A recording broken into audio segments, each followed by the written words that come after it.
Hi guys, I'm Coral. Welcome back to my channel. Welcome to my quarantine hair. It looks like a wig. It's so frizzy right now. I need to cut like 11 inches off of it. Anyways, I'm here today with the books that I bought this month in May. I was able to find quite a few, more than a normal amount, I guess, of good condition vintage horror books this month, so I'm a little bit excited to tell you about them because they seem weird and I don't really know what they're about, as usual. Alright, so the first ones I want to tell you about here are from Thrift Books.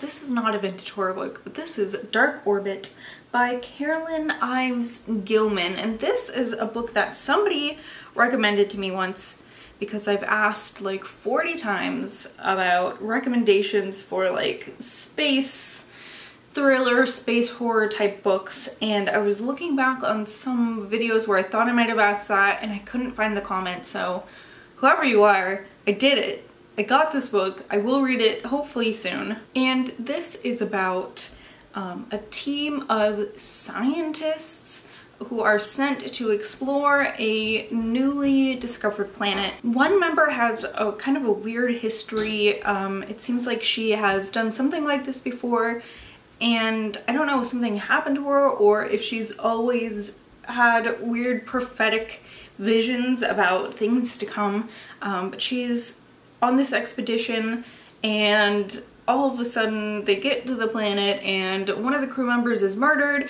and this character gets lost and she's trying to reconnect with her team to tell them about these visions that she's having. That's all I know about this. It sounds really interesting and it sounds exactly like the kind of creepy things in space stuff that I'm looking for. So this sounds perfect. I also got this copy of Demon Camp by Jennifer Percy, and I'm not sure, after reading the synopsis, I'm not really sure why this was on my wish list on Thrift Books, but it must have been like something I heard about and just put on there because I do that literally all the time, and I don't always know much about the books I'm buying because I don't like to look that hard into the books I'm buying, and I think this may have bit me on the ass with this one because this is like a nonfiction book about, I think it's nonfiction, at least it seems like it is. It's about Afghanistan veteran who, while in Afghanistan, a bunch of his fellow unit members are killed during battle, and he has these horrible visions of their ghosts, and he, back in the States, makes up this exorcism camp for fellow veterans who are having issues like that.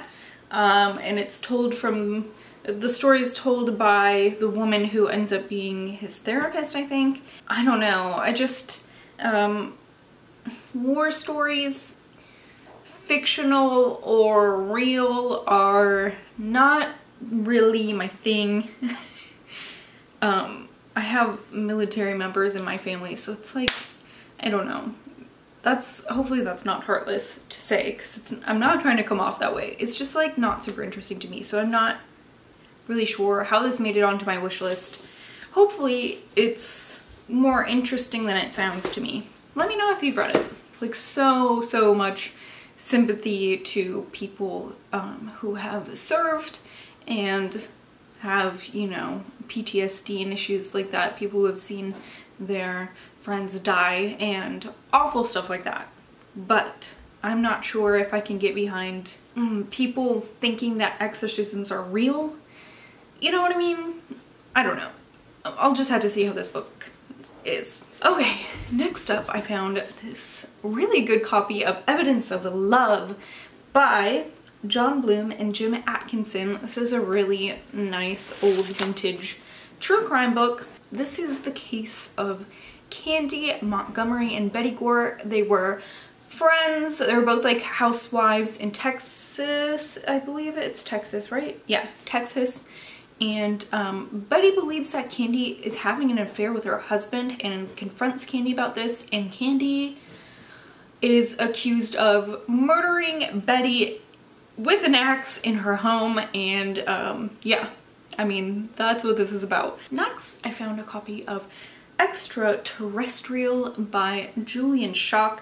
This is a zebra horror book, and I don't know if the synopsis doesn't tell you that much, except for that there are aliens on our planet and they are stealing minds. They're not stealing bodies, they're stealing like minds, and that's all I know about it. I really like alien horror movies. Those tend to be the movies that scare me the most, actually, are ones that involve aliens. And so I'm wondering, I can't think of any book that I've read besides like maybe Tommyknockers that involve aliens. So I'm wondering if maybe that could be something that really scares me in books, but I don't know yet. So I don't know, maybe this will help me discover whether or not that's my thing. Okay, I also found a copy of Wolfsbane by William W. Johnstone. This is another zebra horror book with a really nice cover on it. This one, I don't think they're all like embossed like this, but this one is, and I really like the iguana on it. This is a story that takes place in Louisiana, and it seems like this parish has a history with wolfsbane, which is a plant, a flowering plant. I've heard it called monkshood more often than wolfsbane. Like, I didn't know what it was until I looked it up and I was like, oh, that. So, wolfsbane. And it seems like when the wolfsbane was growing in this area, all these crazy things were happening, then it went away for a while and now it's back, and like evil follows. I know that monkshood is really toxic, so I'm hoping maybe that has something to do with the things that go on in the story. Like, are people eating this and like becoming poisoned to death? I don't know, but I'm not really sure what iguanas, and I can't tell what this other skeleton fanged creature is, but I don't know what that has to do with anything. But I'm looking forward to eventually getting around to this one. I'm filming in my bedroom today, and I can hear my old cat, Salem. He's half Persian, so he's got like kind of a smooshy face, but not like a full smooshy face. And he like has snoring problems. And I can hear him snoring in my closet right now, which is just delightful. Okay, and let's see, from Etsy, an Etsy store called Treasure Trove Books.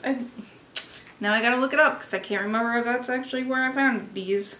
Yes, Treasure Trove Books. They have a lot of vintage books, not all horror either, so if that interests you, they're on Etsy. Let's see. These are two books I found on their site. This first one is Animals by John Skip and Craig Spector. This is about a man named Sid, and he meets a woman named Nora who he's just like really drawn to. She has, if you will, animal magnetism, and when he gets involved with her, like, she brings out the more animalistic side of him, and I don't know, things devolve, I guess. They become, do they literally become animals? I don't know, but I want to find out. And I also found a copy of The Surrogate by Nick Sharman. This is about a man who has a really bad dead father, and he's worried that his father's evil influence is trying to get his son from the grave. That's all I know about this. I don't know. I mean, if you liked Raggedy Ann before, maybe you won't now, is all I'm going to say. I also found these two on eBay. The first one here is The School by Ed Kelleher and Harriet Vidal. I don't know how to say her last name. So sorry, Harriet. This is about a boarding school, a very quaint country school it seems like, and a young girl named Vanessa who was a free-spirited Californian who is now forced to live in New England, which is very much culture shock, I'm sure. She starts going to this school and she is influenced by evil while she's there, like spiritual evil, it seems like, not necessarily like other evil kids. So this is something I want to find more books in this vein to do a trope video on someday. So if you know any other good vintage or more modern horror books that deal with like creepy school settings, let me know, because sometimes it's really hard to find stuff like that just by Googling, because like, I don't know, weird things come up, you know. Next, I found Ghost Train by Stephen Laws. I had a really hard time finding a good synopsis for this one, or well, I guess not finding because I didn't Google it, because I hate doing that. It gives me too much information about the book, I feel like. But I read the synopsis for this and I'm really confused about what's going on here, because from the synopsis it seems like maybe the man in this book, what is his name? Mark Davies, is reliving some sort of death that he had where he falls off a train, and it seems like he's maybe in some sort of limbo or purgatory where he's reliving this event over and over again. But I'm really not sure. I mean, it's something about an evil train, but I don't know. I feel like I'm way off base here. So, let me know if you've read this, and also look up the synopsis yourself, I guess, if this is interesting to you, because I have no idea what's going on here. Okay, and the next 3 books I got from Joyland Books. They are on Instagram and Etsy. I've bought so many books through them and they're always exactly as advertised. And the owner, I believe her name was Karen, she is so dang nice. So the first one here is a copy of Dracula. I was able to find, I've been looking, not super hard, but I've been kind of looking for this copy with this cover, and I was so excited to see it on Joyland's website. The Dracula, obviously by Bram Stoker. I mean, it's the Dracula book. I guess if for some reason you don't know what this is about, this is like the origin story of Dracula as we know him, with the blood-sucking and the glamoring, kind of, I guess, like making human thralls and stuff like that. This is, I think, one of the only books considered a classic I've read and really liked. I don't really do classics that much, even horror ones, so this is such a goodie. I definitely recommend it if you haven't read it. It holds up. Another vampire book I found, a Signet copy of Salem's Lot by Stephen King. But I keep getting hair in my lip gloss. But this is his take on the Dracula story, I guess, and it's about a writer who comes back to his hometown, and I mean, the intention is to write a book, but while he's there, some mysterious rich man moves into Jerusalem's lot, and bad things start happening. So that's what that's about. Not my favorite Stephen King book, but I know a lot of people really like it. It's just not my favorite. I also found Bentley Little's The Collection. This is a collection of short stories. I still have not read any of Bentley Little's books. I think this is probably the 4th book I own of his, but I just never pick them up for some reason. So, I know he is one of the masters of modern horror, I guess. I don't know, one of the more well-known names, more prolific. I don't know. I haven't read his books. Okay, so 3 books left. These are from book boxes. This one is actually from Owl Crate's box last month, but it didn't make it into my haul last month because I must have filmed it before I got this book in the mail. This is called Bone Crier's Moon by Catherine Purdy, and I don't really know much about this, so I read the synopsis, and it seems like it's about these people called Bone Criers, and they help the dead get to whatever afterlife place they're going to, whether it's like the good place or like the underworld place. But to become a bone crier, they have to kill their true love. I don't know about this because just the concept is like how old are they? Are they like 16 and murdering their true love? What if you don't have a true love? What if your true love at 16 is not really who your true love would be if you live to be an adult? I don't know.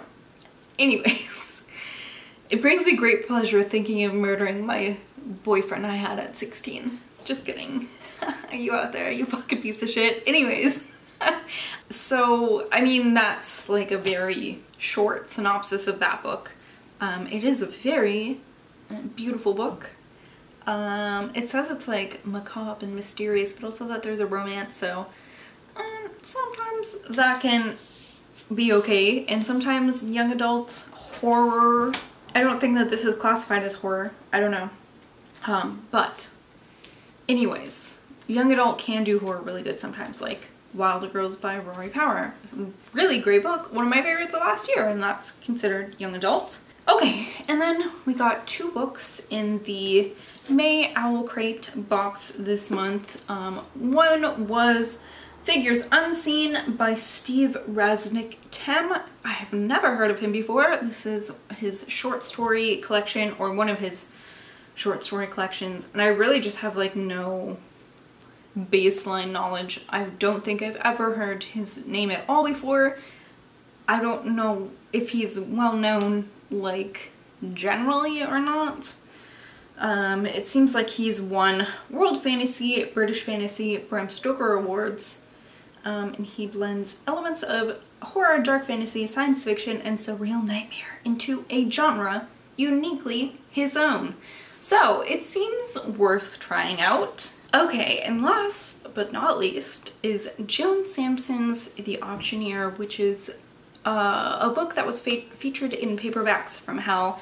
I feel like it's a relatively well-known one in the community of people who care about vintage horror, or just horror in general. This is about a small town, of course, a small country town, where people kind of go to get away from the city, you know. It's very quaint and slow-paced, and that's just the way that those people want it to be. But there's a new face in town, an auctioneer, and it seems like it starts out and he's just asking for items to be donated to his auctions. So he's like, hey, this lamp you don't use, could we auction it? And it slowly becomes more things and more important things, and it goes on from there. So I saw somewhere, I can't remember if it was Paperbacks from Hell or something that Grady Hendrix or maybe Will Erickson said about it, but they compared it to, they said it was like if Cormac McCarthy had written Needful Things, which is truly the synopsis of this really sounds like is something like Needful Things, where it's, you know, a really small town feel. Maybe things escalate to where you can't trust your neighbors anymore. I love that kind of thing. So I'm looking forward to reading this. I already had a copy, but I really love Valancourt's reprints of these things. And this way I won't, you know, I'll be able to read this copy and not worry so much about accidentally damaging an older copy. If nothing else, Valancourt does bind their books so nicely. I don't think I have a Valancourt book that has a damaged spine, because they're just uncrackable. If you read like a normal human being, at least. So those are the books I bought this month. As always, let me know if you've read any of these. I really love to hear about your guys' opinions on them, whether you like them or not, because, you know, I'm sure half these books here I'll read them and think they're trash anyways, because it's just how life is. Thank you, like I said, so much for watching. I will be back soon with my wrap up for the month. I don't know how that will go. That's all I have for you. See you guys later.